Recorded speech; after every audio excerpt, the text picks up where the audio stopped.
Argentina. What else do you want to know? Okay, thank you. That's fine. Thank you.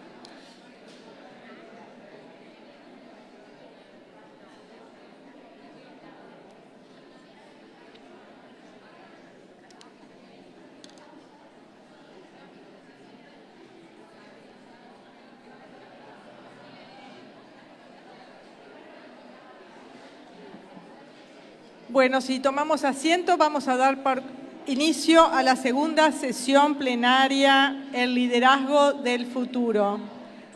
Por favor, Florencia, Vincent, si podemos ir avisando para terminar de entrar, así damos el inicio a esta segunda sesión. A continuación, en las pantallas vamos a compartir la integración de esta sesión y luego vamos a compartir un video de presentación de la misma. Adelante.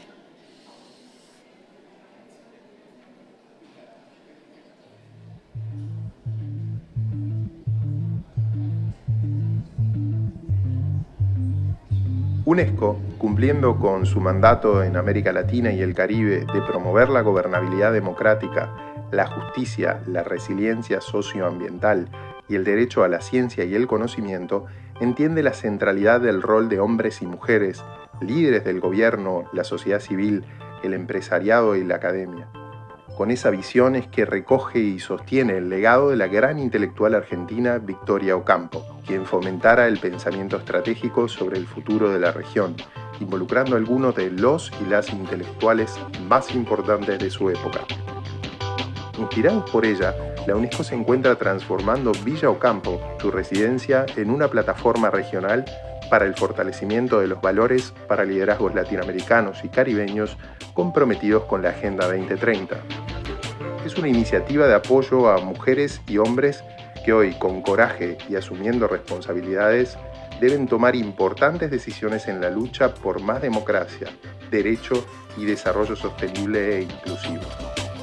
La Oficina Regional de Ciencias de la UNESCO, en sus 70 años, quiere trabajar junto a ellos en implementar las ambiciosas metas de la Agenda 2030, así involucrar a todos y todas en la transformación de esta región y el mundo.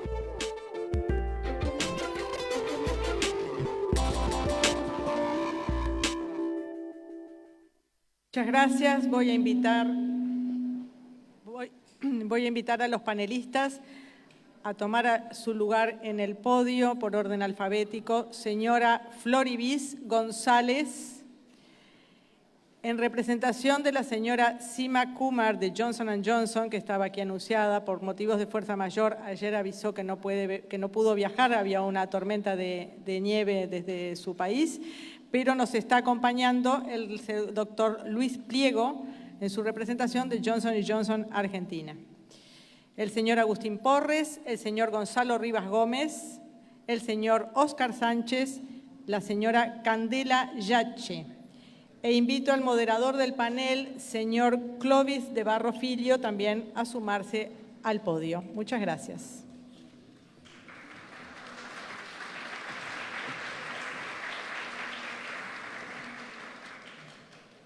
¿José Clovis? Ok, you're welcome.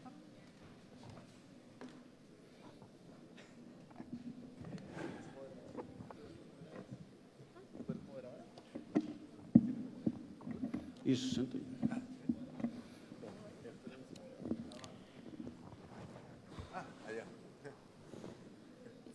Buenas tardes.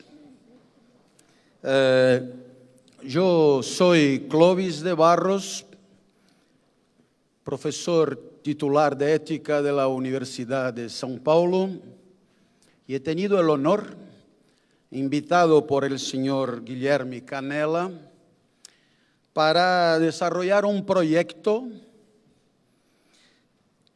de formación de líderes en América Latina y Caribe que tendría lugar en Villa Ocampo, en San Isidro, Buenos Aires.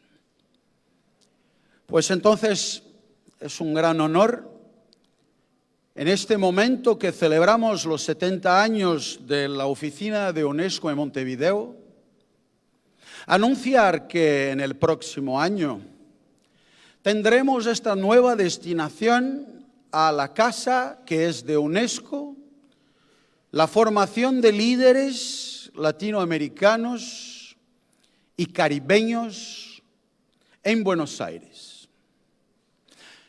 Alguien podrá preguntar, ¿qué diferencia puede haber entre la formación ofrecida por UNESCO y todos los programas de universidades privadas que tienen la misma pretensión de formar líderes en cursos de gestión de mejor o peor calidad? Entonces he venido a aclararles las razones por las cuales este desafío merece ser afrontado. Como profesor de ética siempre empecé mis cursos garantizando a la gente que la ética es el arte de la convivencia y la búsqueda de todos por una sociedad más justa, la búsqueda de una convivencia más armónica que exige la participación y la inteligencia de todos, buscando las condiciones de interacción que sean las más adecuadas para que todos tengan derecho a alguna felicidad ahí en la sociedad. Pues muy bien, entonces pedía a los alumnos que levantaran la mano y que en un momento de laboratorio dijeran cuáles son las principales condiciones de una buena interacción dentro del aula en un curso como el mío. Y entonces un chico levanta la mano y dice: profesor, la cosa más importante que tenemos para hacer aquí es aprender lo que usted tiene a enseñar. Estamos desde el primer año esperando por su curso. La ética en nuestro país es algo que se ha vuelto fundamental y entonces aprender es lo que hay de más importante en nuestra convivencia. Y como es muy importante, podemos llamar de valor, aprender lo que hay de más relevante, el objetivo más importante. Y entonces yo pregunté al chico qué es que podría amenazar este objetivo más importante, y él ha dicho que según él lo que más molestaba era la entrada de gente retrasada, alumnos retrasados durante el aula. Entonces pedía para que se respetara el principio de la puntualidad,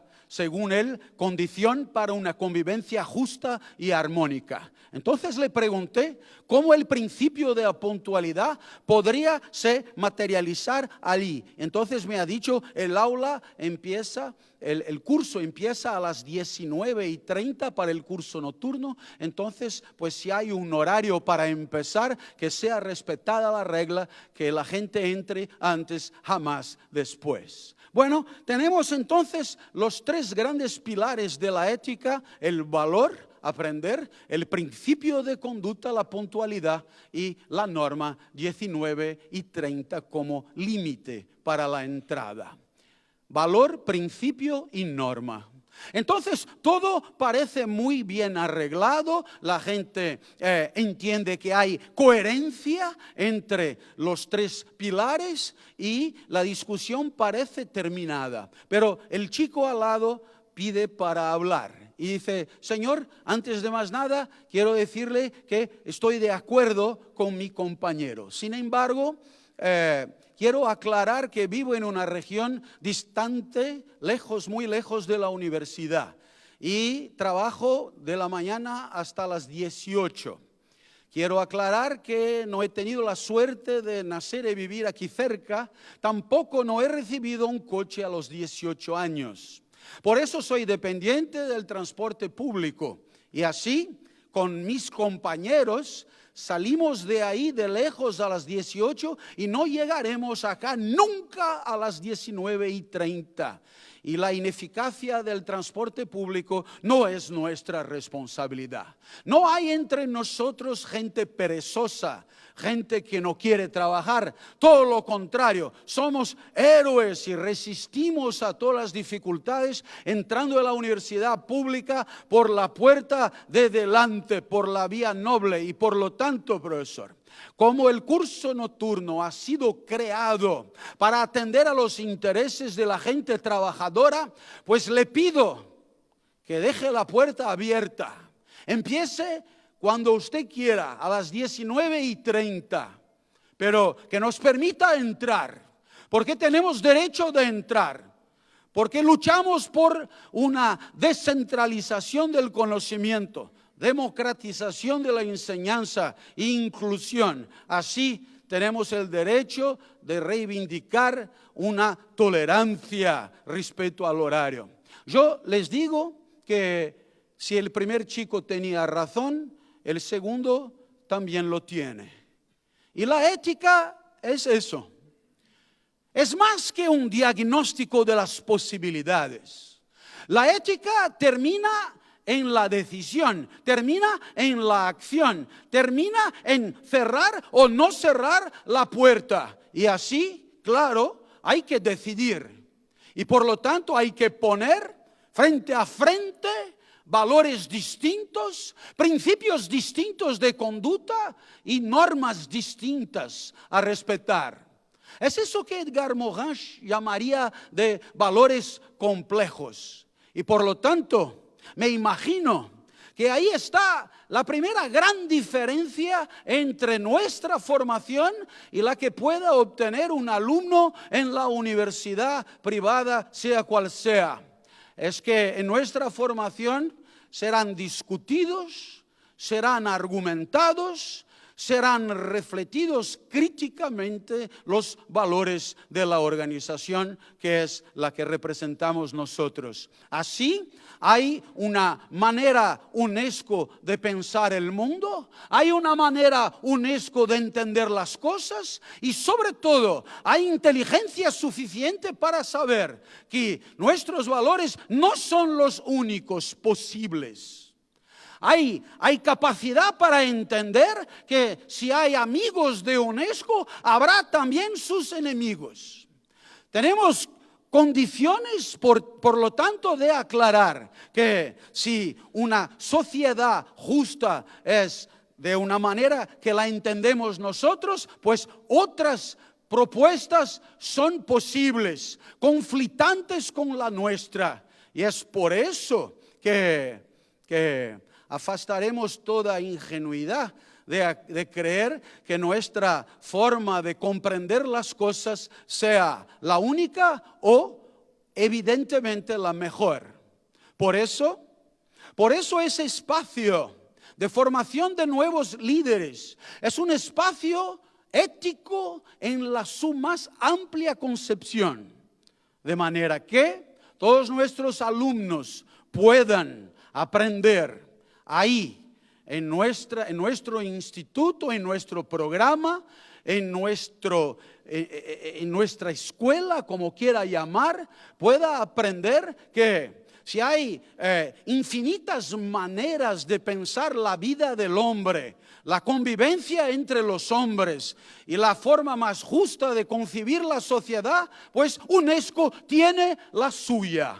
Y es eso que intentaremos de proponer como punto de principio para reflexión de nuestros futuros líderes. Así, señores, me imagino que estén curiosos para saber cómo todo eso podrá pasar. Y yo les digo, antes de más nada, por principio, nuestros alumnos tendrán que poder hacer su formación sin pagar nada. Esta sería la única manera de vencer la reproducción de las desigualdades que marcan algunos de nuestros países y permitir a que líderes de niveles sociales los más distintos puedan tener la misma formación de calidad.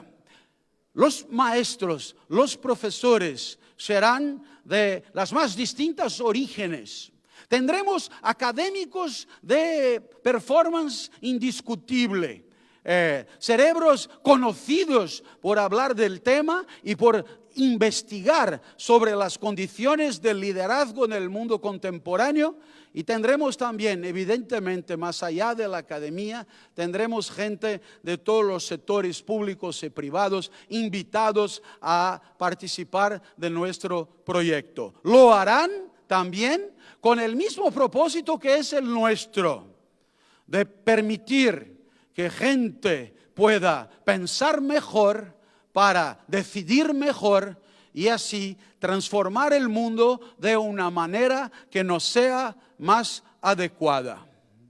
Bueno, así empezamos este panel y yo me permito, antes de más nada, agradecerles muchísimo esta oportunidad, que nos estén escuchando y sobre todo que sepan que nosotros que estamos involucrados en este proyecto necesitamos mucho una participación decisiva de vosotros, no solo garantizando las condiciones materiales de su realización, sino también pensando contenidos para que podamos dar a este proyecto la cara de UNESCO, la más cristalina, transparente y adecuada. Así, pretendemos que todos los programas de UNESCO en la región estén representados y se conviertan en material pedagógico para que los alumnos sepan lo que UNESCO hace en el continente y todo lo que puede producir aún de distinto en los más diversos segmentos en que actúa.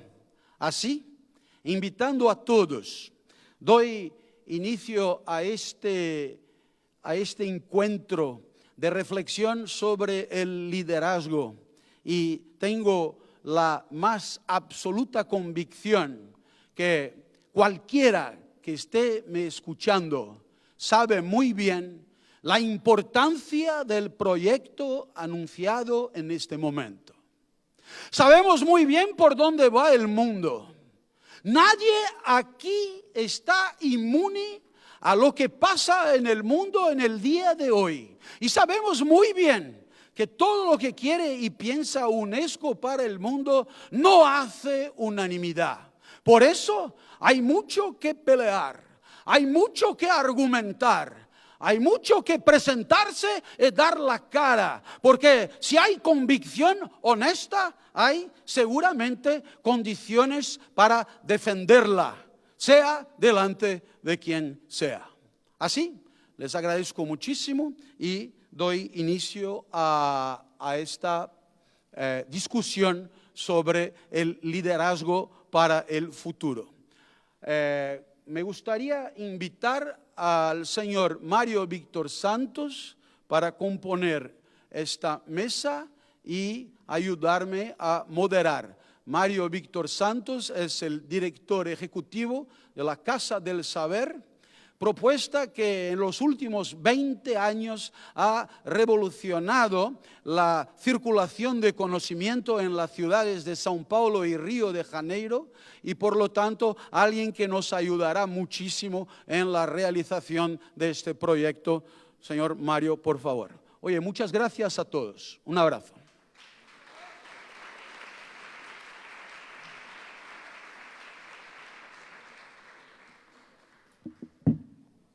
Buenas tardes. Bueno, mi papel acá, mi rol acá es atribuir la palabra a las personas, primeramente saudándole a Candela Yache, por favor.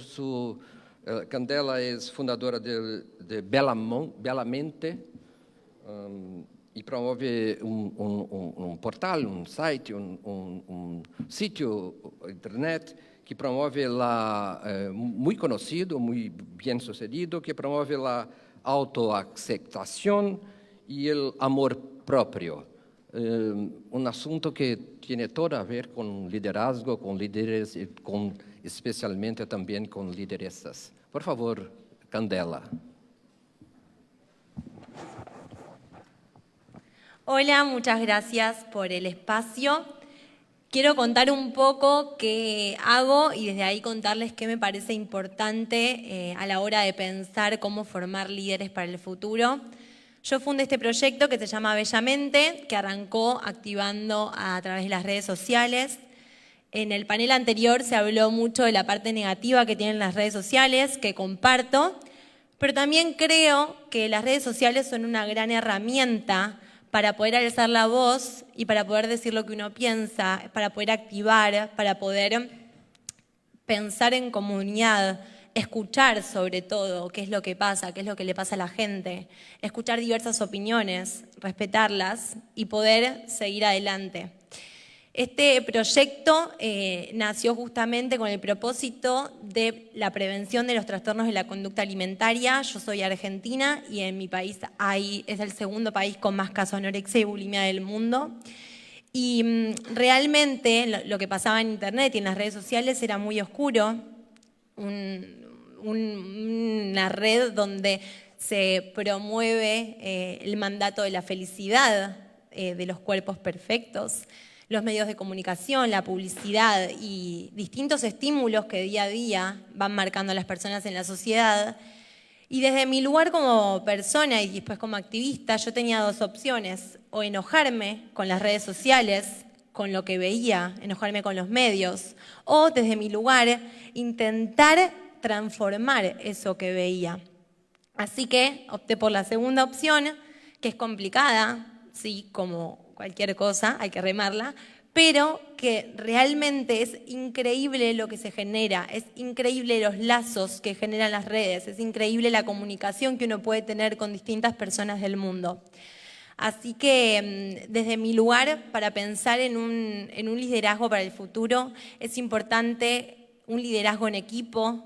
Es importante equipos multidisciplinarios, no pensar que uno sabe todo, sino que justamente es necesario que convivan diversos profesionales y que en conjunto piensen ideas estratégicas para la comunidad y que esas acciones sean participativas, empoderar a las personas para que ellos, ellas puedan hacer desde su lugar, aportar su granito de arena, porque absolutamente todos y todas podemos ser agentes transformadores, agentes de cambio. Y algo también que me parece muy importante de liderazgo, y resaltaba esto de la escucha, es muy importante que los líderes seamos abiertos y flexibles a los cambios. Quizás nosotros pensamos que cierta medida va a hacer que las cosas mejoren, pero después escuchamos y vemos qué es lo que le pasa a la gente y la verdad que no va por ahí, y está bueno que estemos en constante transformación. Y por último, algo que también me parece importante de resaltar es que la transformación tiene que ser integral. No hay que quedarse solo con el activismo por redes sociales, tampoco solo con políticas públicas, sino que debe ser en conjunto. Eso yo tomé conciencia cuando me enteré que yo no existía, o quizás era muy chica, pero que se fumaban los aviones, que se fumaba dentro de la universidad. Y empecé a estudiar mucho ese caso, qué había pasado con el tabaco y cómo había disminuido en mi país. Y averigüé y me di cuenta que fue en conjunto, fueron políticas públicas, fueron muchos movimientos, fueron muchísimas personas que trabajaron y decisiones que se tomaron a favor de la salud de las personas. Lo mismo creo que está bueno que lo pensemos todos los líderes que querramos construir. Construyamos en conjunto, construyamos de forma integral y pensemos en soluciones que sean realistas, que se puedan hacer. No pensemos en ideales inalcanzables, sino que pensemos y vayamos de a poco con pequeños objetivos y vayámoslos cumpliendo y ayudémonos entre todos y todas, que creo que es muy importante. Así que gracias por el espacio. Gracias, Candela.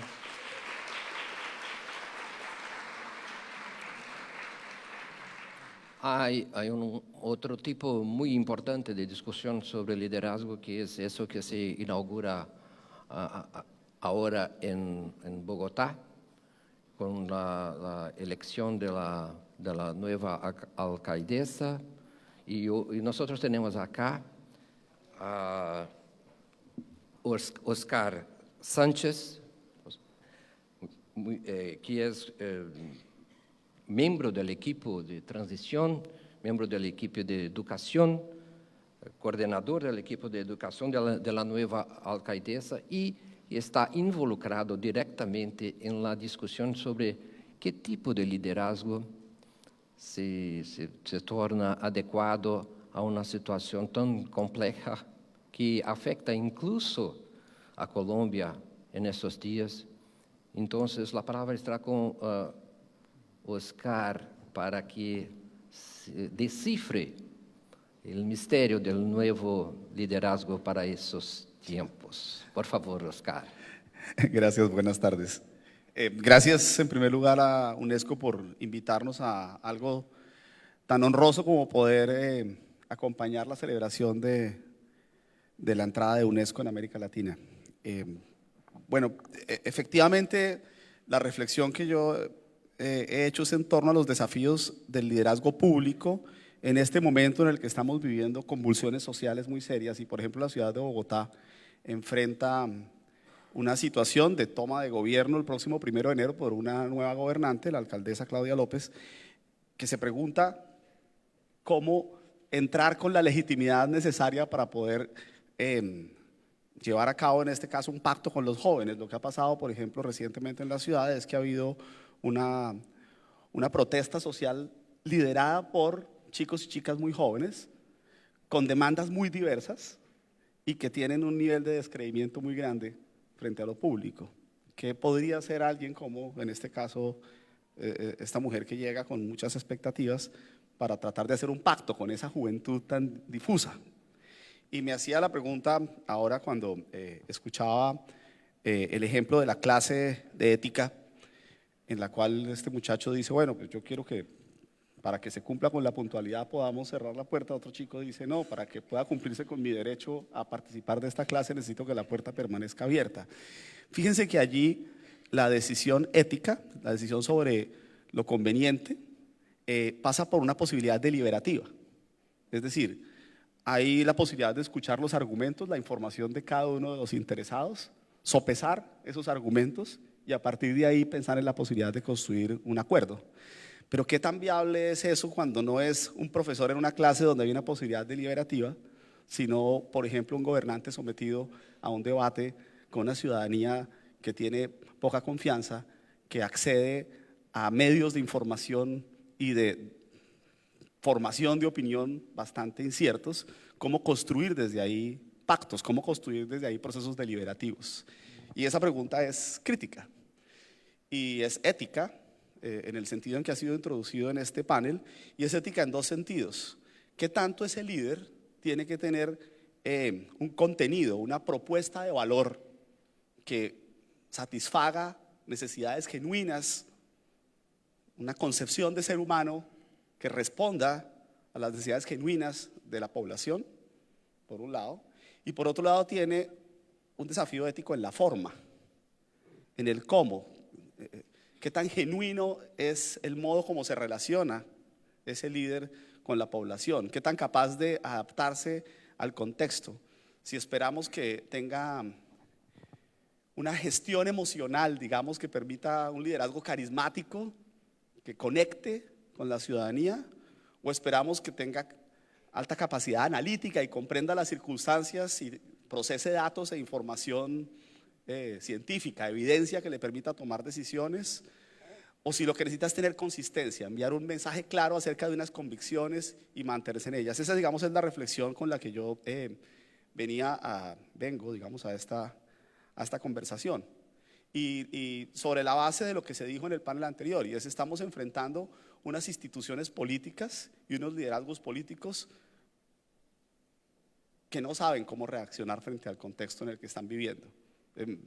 Un dato era: en el año 2008, en América Latina, el 58% de las personas no creían en ningún partido político. En el año 2019 esa cifra ha subido al 83%.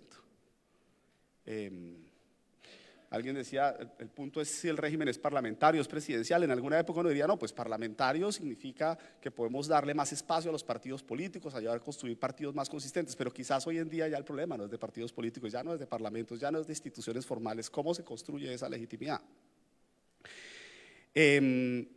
Bueno, en esa lógica hay otros desafíos, solo para por ahora entrar en los problemas. Después, si quieren, tratamos de mirar si hay algún atisbo de acercamiento a reflexiones de solución. Pero, por ejemplo, toda la irrupción de las redes sociales es muy compleja. Leía en estos días a Manuel Castells, que ha estado pasándose por América Latina viendo la situación de las protestas, y decía, el problema es que el ciudadano contemporáneo navega en la red donde valida sus creencias previas.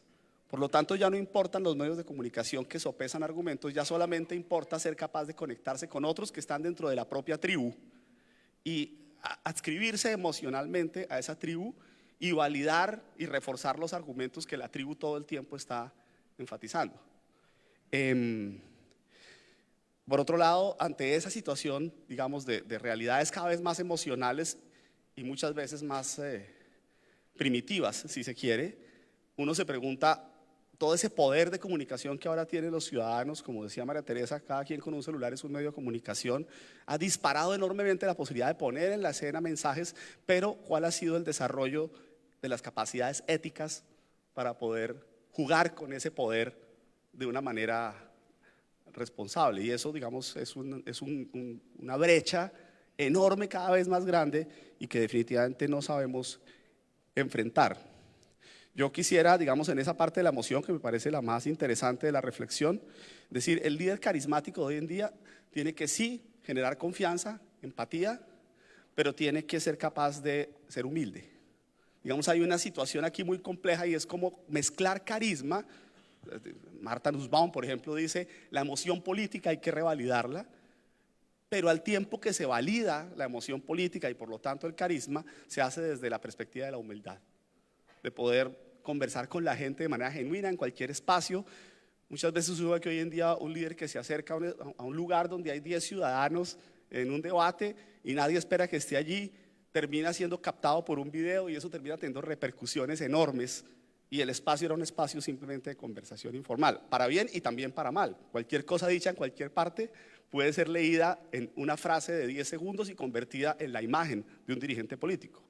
El caso del presidente de Colombia, por ejemplo, hoy en día, que es un hombre inteligente, dialogante, etcétera, fue capaz de mandar mensajes muy errados, muy equivocados en algún momento, y su imagen inmediatamente quedó totalmente desdibujada, y eso ya probablemente sea irreversible.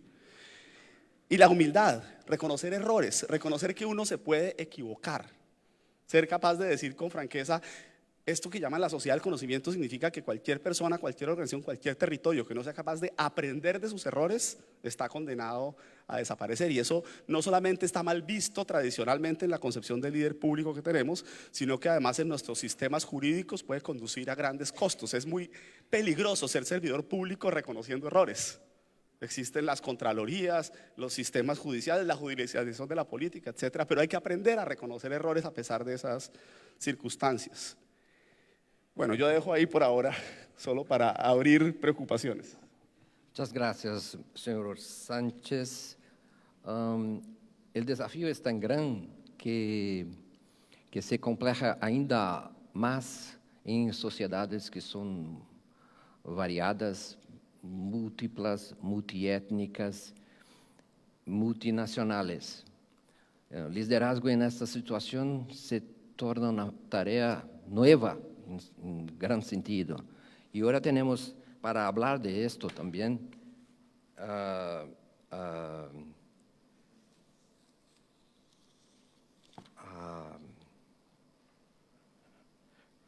Floribis González, que es de la Red de Mujeres Indígenas para la Biodiversidad de América Latina y el Caribe, y miembro del Foro Indígena de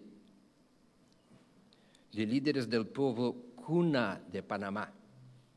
Por favor, Floribis, la palabra. Muchas gracias. Muchas gracias a todos y Y buenas tardes. Y estoy muy agradecida por estar en esto de los 70 años de UNESCO. Bueno, soy del pueblo Cuna de Panamá, pueblo indígena. Bueno, y vengo representando a la Red de Mujeres Indígenas Unidas sobre Biodiversidad, donde las mujeres nos capacitan a nosotras, las jóvenes, para poder mantener y fortalecer nuestra cultura como pueblos indígenas, porque sabemos que cada día se pierde una lengua. Entonces, nos fortalecen en ese proceso y bueno, y aprendemos muchas cosas de las lideresas porque sabemos que después de ellas seguimos nosotros los jóvenes cada día fortaleciéndonos en la cultura, en nuestro idioma, que es súper importante para nosotros como pueblos originarios de Panamá. Y también, como se está hablando un poco sobre la tecnología, sabemos que es de forma negativa y positiva, igual para nosotros los pueblos indígenas es de forma positiva y negativa, pero también necesitamos apoyos, necesitamos talleres para poder concientizar a los jóvenes de allá de cómo utilizar esa herramienta. ¿Por qué? Porque hay formas de utilizarla positivamente y los jóvenes necesitan saber sobre eso, porque, con muchos talleres, hasta ahora podría decir eso para poder conversar un poco más. Gracias, Floribis. La palabra está con el señor Gonzalo Díaz Gómez, que está aquí como profesional del Banco Interamericano, el BID. Es jefe de la División de Competitividad, Innovación y Tecnología del BID. Por favor, señor Gómez. Bueno, muchas gracias por la invitación y felicitaciones por los 70 años a UNESCO. La verdad yo no entiendo muy bien por qué estoy aquí, pero ya que estoy voy a hablar. Y me parece que el tema es súper interesante y es muy desafiante. Si uno hubiera estado acá hace 15 años atrás y nos hubieran preguntado sobre el tema del liderazgo del futuro, hubiéramos visto y hubiéramos dicho, bueno, la tendencia es que el mundo sea más educado, las tasas de educación se han incrementado, en ese momento también pensábamos que todo el sistema internacional multilateral se estaba solidificando, habíamos visto que, qué sé yo, criminales de guerra iban al Tribunal de la Haya, en el caso de Serbia, y así por delante, ¿no? Y un conjunto de juicios de crimen contra la humanidad hacían pensar también que de alguna manera la humanidad como que iba en una ruta de profundización de la democracia, de afirmación de derechos, etcétera, ¿no? Y cuando uno mira el mundo hoy día, se da cuenta de que probablemente el 90% o más de la población mundial está liderada por gente que difícilmente caería en el patrón que uno esperaba. Hay líderes que se constituyen en base a la mentira, o sea, básicamente construyendo historias que son falsas. Y lo logran y son extraordinariamente exitosos. Entonces uno dice, bueno, ¿qué está pasando en este mundo? O sea, ¿cómo compatibilizo yo un mundo en que efectivamente, si yo veo las tasas de asistencia a las escuelas, el nivel educacional va mejorando, etcétera, a la vez se eligen estos líderes? Y yo creo que algo ya se ha dicho, tú lo mencionaste para el caso de Colombia y para todos los casos, yo creo, primero tenemos que entender que los liderazgos se constituyen en base a emociones. Y efectivamente hoy día uno de los mayores problemas es que aquellos discursos complejos en que se tratan de equilibrar distintos valores, tomando decisiones difíciles, son muy difíciles de procesar por la gente. Y lo que uno ve es una apelación a emociones muy básicas. Y lo que estamos viendo son apelaciones a emociones como el miedo a lo distinto, el miedo al diferente, el miedo al otro, y vamos construyendo paredes y grandes muros para evitar que ese otro al cual le temo llegue, y porque además es fácil echarle la culpa al otro, ¿no? Entonces, y el miedo es una de las emociones más básicas de la gente. Y cuando el miedo impera, empieza también a poder imperar el odio al otro y la violencia y así por delante, ¿no? El enojo también es una emoción muy fuerte. Y es un mundo en que cuando se quieren tomar decisiones complejas, cuando se quieren equilibrar principios y valores en las decisiones, uno está pidiendo un acto de confianza. Está pidiendo un acto de confianza y está pidiendo además, siempre hay un acto sacrificial en la sociedad. La sociedad se constituye con una cierta cuota de sacrificio de todos. Y ese sacrificio se supone que va a ser recompensado hacia adelante. Es recompensado como paz social, es recompensado como justicia, como progreso, etc. Bueno, hoy día esa promesa está totalmente quebrantada, pero además es muy difícil llegar a comunicarla. Hay un estudio de Harvard que decía que hace 20 o 30 años atrás, el periodo de atención que podía sostener un adulto eran más o menos 12 minutos. Hoy día estamos en 3 minutos. Y ustedes mismos están experimentándolo hoy día, estamos más o menos en promedio al día revisando nuestros celulares cada 30 o 40 segundos, en promedio. Entonces, llegar a comunicarse es extraordinariamente difícil.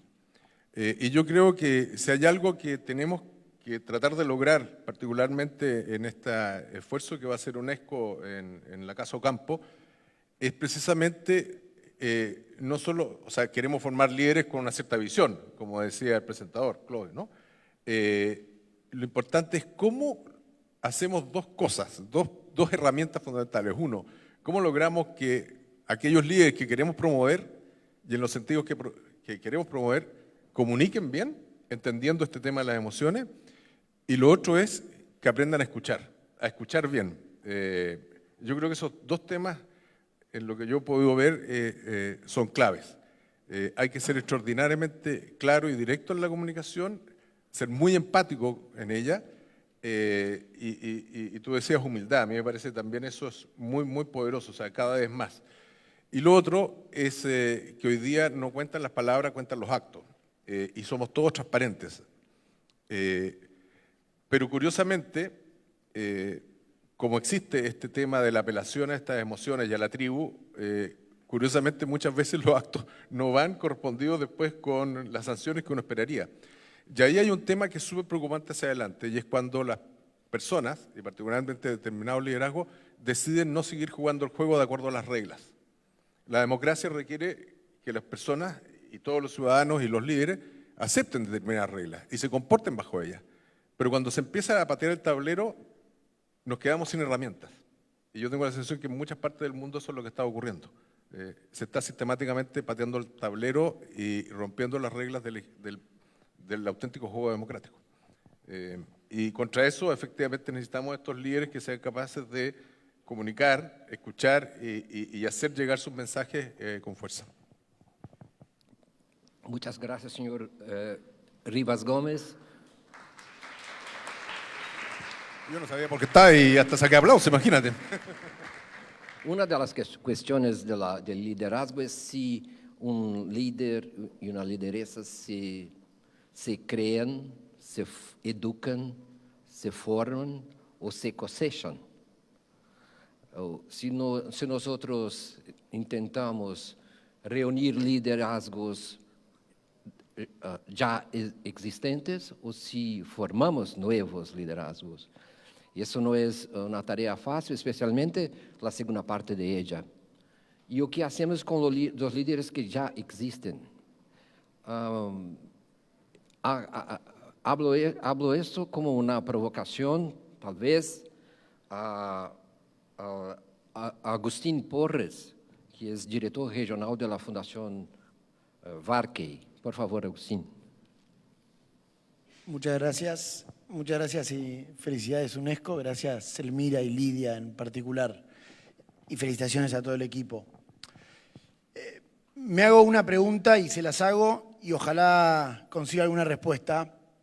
En las mesas están los ODS y alguno debe estar ahí el 4 de educación, con lo cual es uno de los desafíos que tenemos por delante. Si pensamos en los chicos que están entrando hoy a la escuela, que saldrán en 15 años, en 17 años de la escuela, ¿qué nos gustaría que esos chicos tengan? Si pienso una virtud, un valor, en los términos que veníamos hablando, o si tengo que definir a uno de esos chicos en 15 años en una palabra, ¿qué me diría alguno de ustedes? Resiliencia, respeto, valores, empatía, creatividad, aprender a aprender, incertidumbre, adaptable, autonomía. Muchas gracias, creo que está muy bueno esto y hay mucho más. Ahora les pregunto, y sí, a esto que dijimos, creatividad, autonomía, respeto, resiliencia, ahora sí les pido a todos, ¿la escuela de hoy está formando a esos chicos? Y levanten la mano por sí o por no. ¿No? ¿Quién levanta la mano por no? ¿Quién levanta la mano por sí? Más o menos, bueno, está muy bien. Creo que este es para mí el replanteo interesante, o no replanteo, sino el desafío que tenemos hoy. Cuando leía el nombre del panel, el líder del futuro, no sé, digo, podemos redefinir juntos el liderazgo, podemos tratar de entender qué es el futuro, pero lo único que yo tengo claro es que los líderes del futuro están hoy en la escuela. Y están hoy en la escuela y nosotros somos los responsables de acompañarlos, formarlos, hacerlos crecer, hacerlos autónomos. Y creo que ahí tenemos un gran desafío porque más o menos hay cierto consenso de que hoy no estamos formando lo que nos gustaría tener, sin echar culpa, haciéndonos cargo nosotros.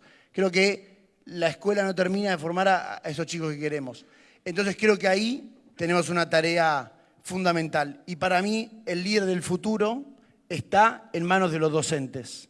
Los maestros de las escuelas de nuestros países tienen a su cargo los líderes del futuro. Entonces, ¿qué podemos hacer nosotros, que estamos fuera de la escuela, o cerca, algunos más, otros menos, para acompañar a esos maestros en esta formación de los líderes del futuro?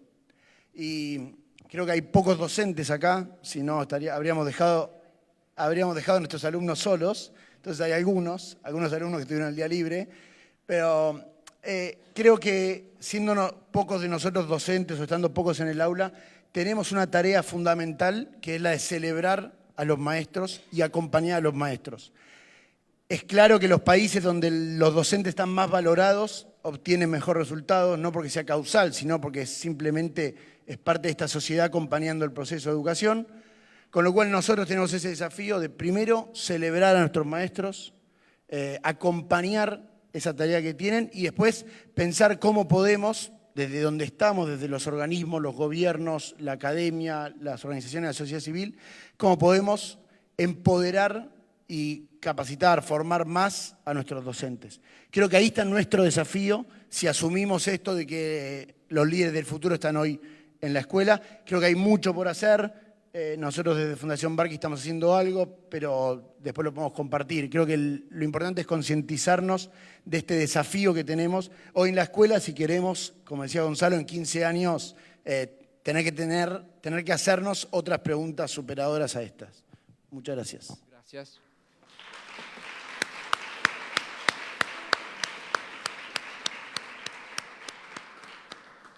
Por último, la palabra está con Luis Pliego, que viene de Johnson & Johnson, en nombre de Semar, de la señora Sema Kumar, que estuvo presa en el aeropuerto por una borrasca en Boston. Y, entonces, por favor, señor Pliego, la palabra, por favor. Bueno, muchas gracias. No estoy en el mejor lugar porque le doy la espalda, pero bueno. En principio, bueno, muchas gracias represento a Johnson & Johnson, a UNESCO por esta actividad. Felicitaciones, son 70 años y viendo la trayectoria es interesante todo lo que se ha hecho y cómo trabajar en Latinoamérica, ¿no? Que es el objetivo que vienen llevando en distintas áreas, en lo que me ocupa y es el día a día y en los años que llevo, tanto previo a estar en la industria farmacéutica como mi etapa como investigador y soy médico de formación y mi actividad asistencial. Entonces cuando uno, y escuchaba al resto aquí del panel respecto a liderazgo, y es interesante cómo uno puede desarrollar, y esto nos ha tocado y nos toca en distintos ámbitos, cada uno en su ámbito de actuación y cómo poder trabajar en formar estos líderes, identificar los líderes. Entonces mucho de lo que se mencionó, en lo que hace a las características del liderazgo y cómo se va posicionando el líder dentro de la sociedad. Entonces aquí, cuando uno ve en el ámbito de la ciencia, desde la actividad que venimos desarrollando desde Johnson & Johnson, cómo poder acompañar la formación, y es interesante cuando uno identifica la formación educativa, como se mencionó, la formación universitaria, el ámbito en el que cada uno desarrolla su actividad,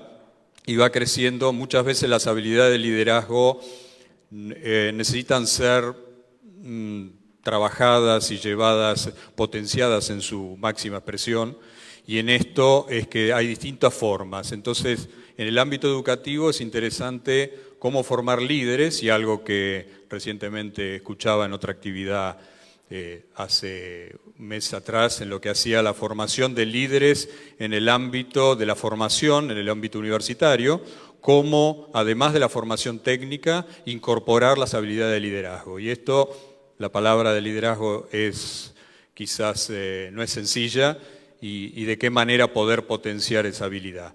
En lo que hace a la proximidad con lo del ámbito de investigación, ¿cuál es nuestra visión? El poder trabajar en una visión que hoy es un concepto muy difundido, que es la innovación abierta. El Open Innovation es un modelo en el cual favorece el acercar a los grupos de investigación, el poder identificar los líderes, el poder acompañar en su formación y en sus proyectos. Esto creo que es algo que es clave para nosotros desde Johnson & Johnson, la visión en poder trabajar, en promover la ciencia, en poder acercar a los grupos, en poder hacer visibles y poder desarrollar algo que también es clave, porque hablamos del ámbito público y este es el ámbito privado, el que me toca representar, de qué manera ese acercamiento con la total transparencia, la ética y con todos los elementos que hacen una buena comunicación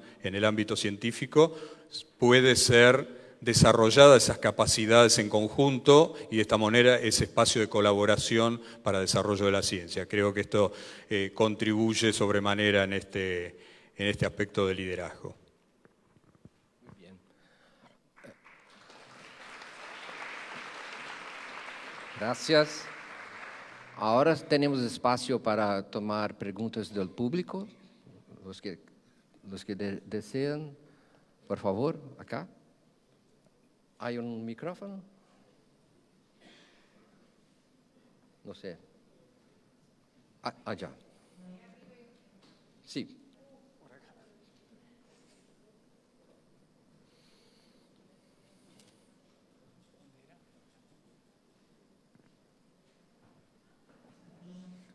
Buenas nombre, tardes. por favor. Alain Núñez de Bolivia. Me pareció muy interesante los conceptos que manejaban, que además no son contrapuestos. Y yo simplemente me gustaría añadir un pequeño comentario sobre la base de lo anterior, es decir, del panel anterior. Nosotros no podemos entender un líder hoy por hoy en Latinoamérica que no tenga una visión democrática. Y creo que esa es una misión fundamental del Estado, de la sociedad civil, de la UNESCO, de todos nosotros trabajar en líderes democráticos. Porque si tenemos un presidente que se quiere eternizar, o sea el que sea, o un líder que se quiere eternizar, o un líder que no comprenda la inclusión, o un líder que no comprenda el valor mismo de la participación ciudadana, no vamos a tener un líder. Gracias.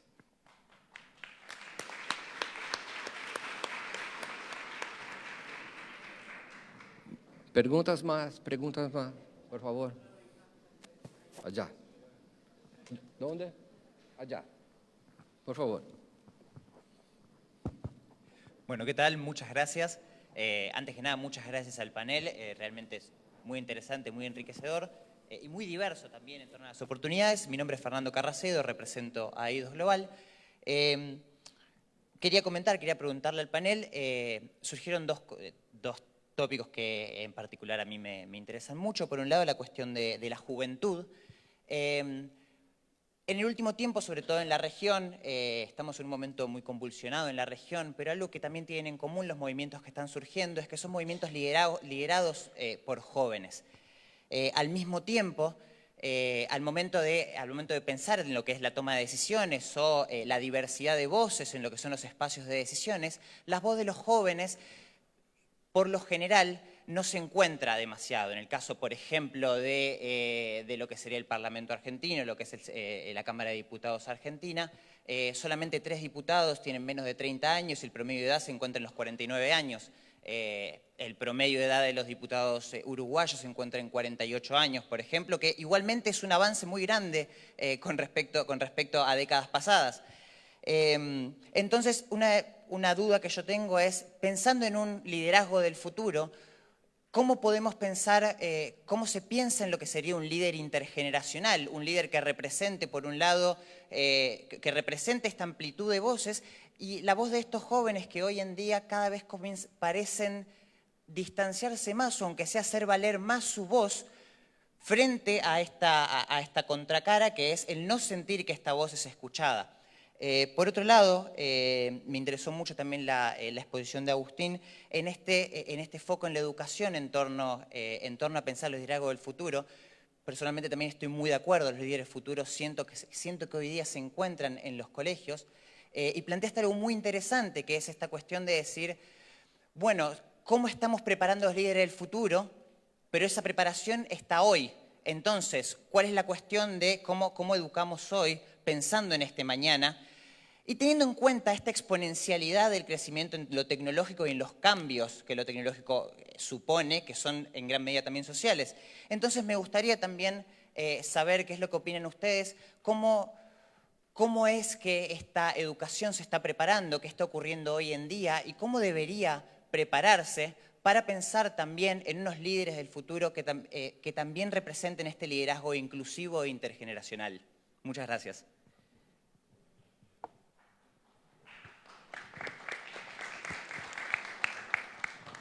¿Quién? ¿Alguien? Allá, usted. Arriba. ¿Hay micrófono? Okay.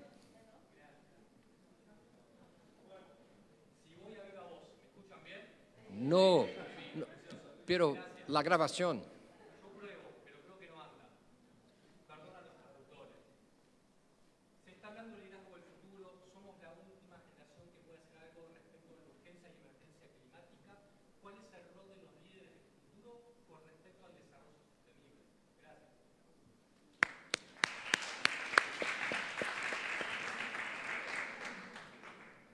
Ella, acá, por favor.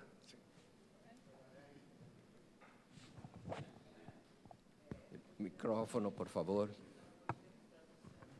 Hay una persona que está aguardando, esperando hace horas allá. Bueno, nada más que tres pequeños comentarios. El primero a lo mejor no cae muy simpático, pero lo tengo que decir. ¿Por qué vamos a hablar de los líderes y no de las lideresas del futuro?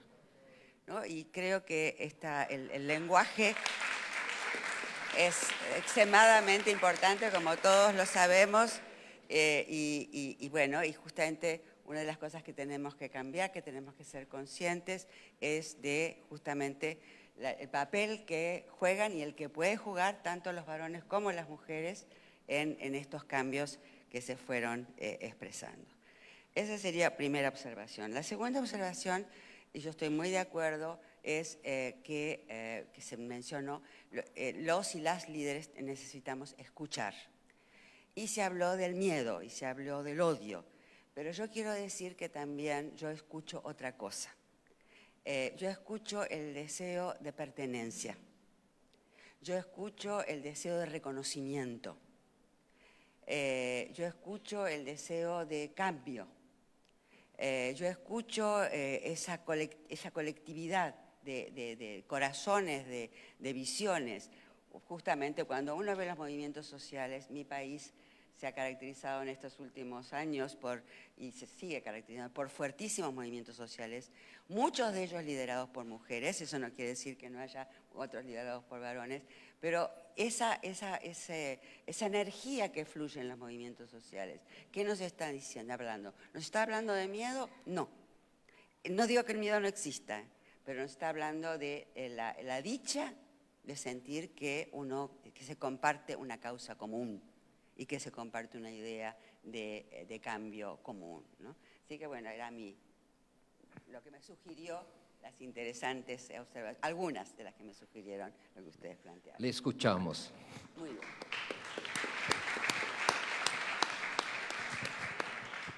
Hola. Buenas tardes. Les agradezco la oportunidad de opinar.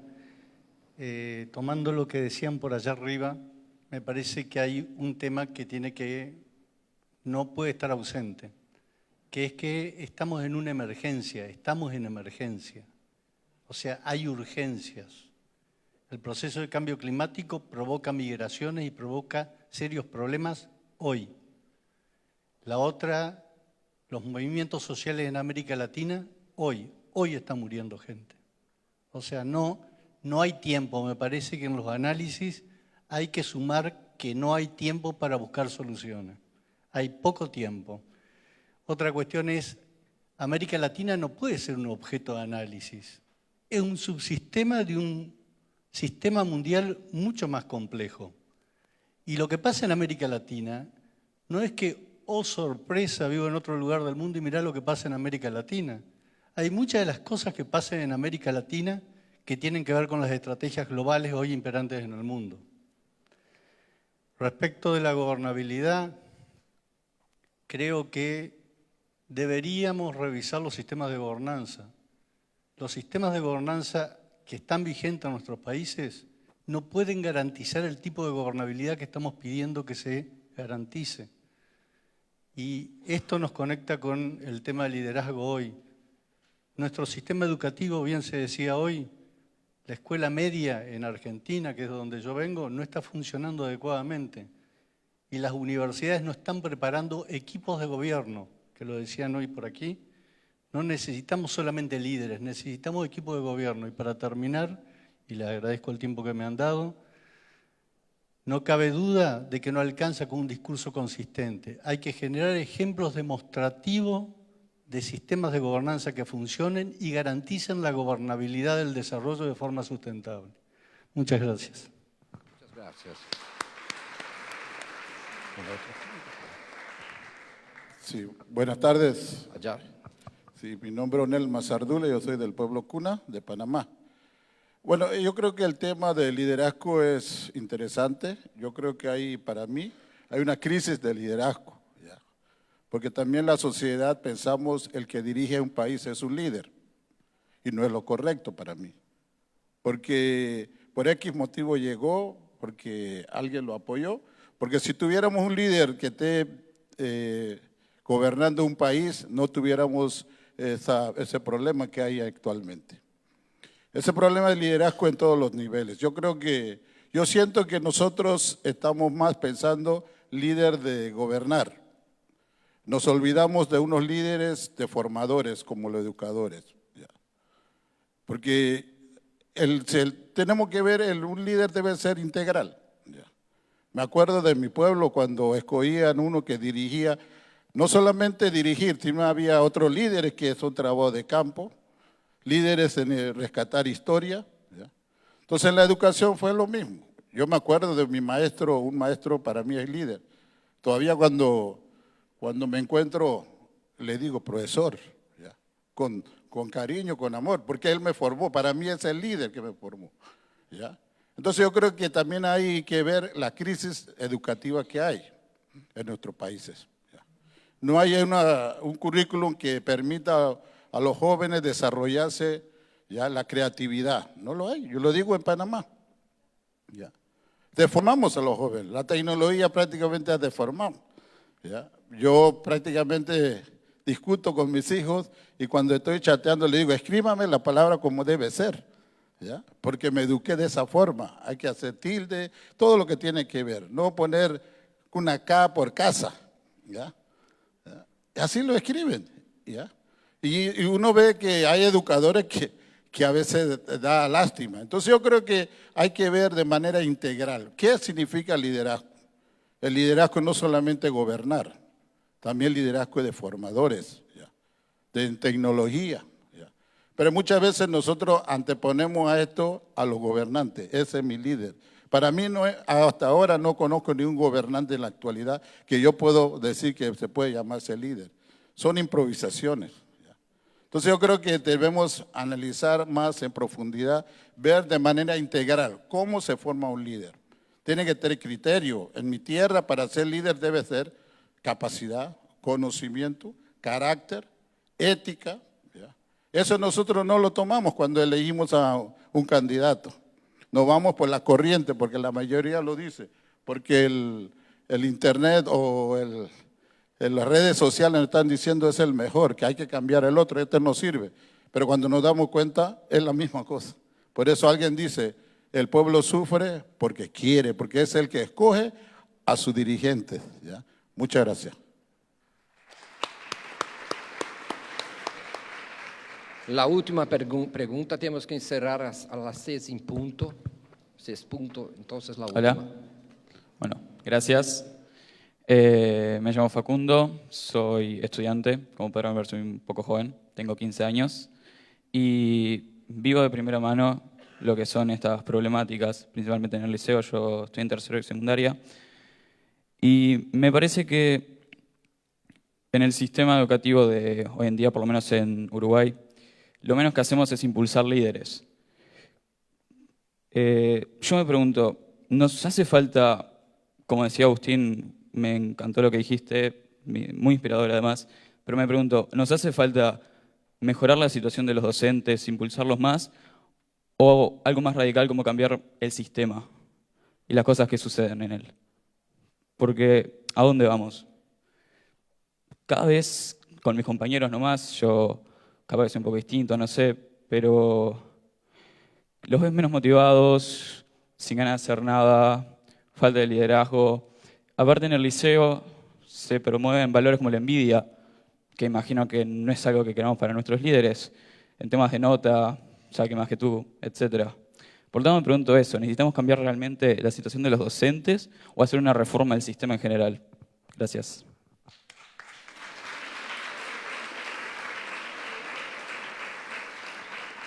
Vamos a exhibir finalmente un video del proyecto de formación de líderes del futuro de América Latina y Caribe de Videocampo. Por favor.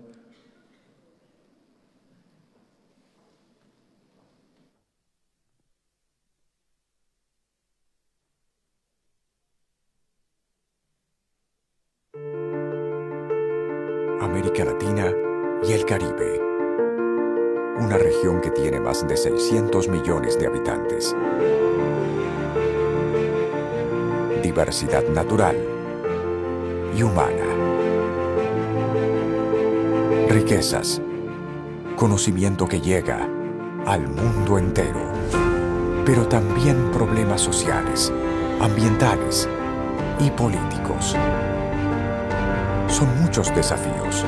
En una región cada vez más aturdida, es necesario tener nuevas ideas y nuevas actitudes para tener un futuro próspero y justo.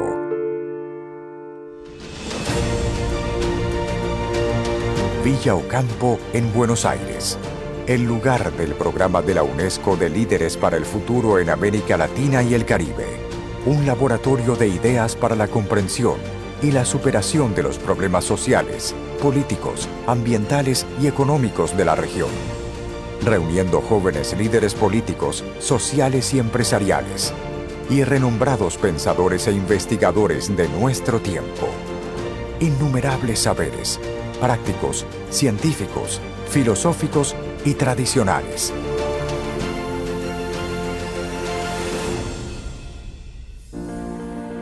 Unidos para promover la libertad, la igualdad, la solidaridad, la tolerancia, el respeto a la naturaleza y la responsabilidad compartida entre todos los pueblos por el futuro.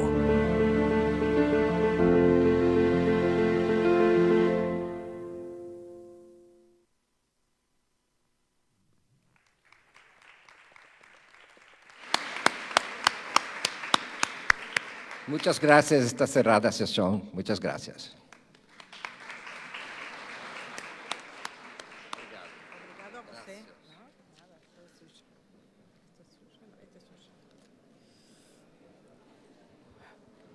Bueno, muchísimas gracias. Finalizada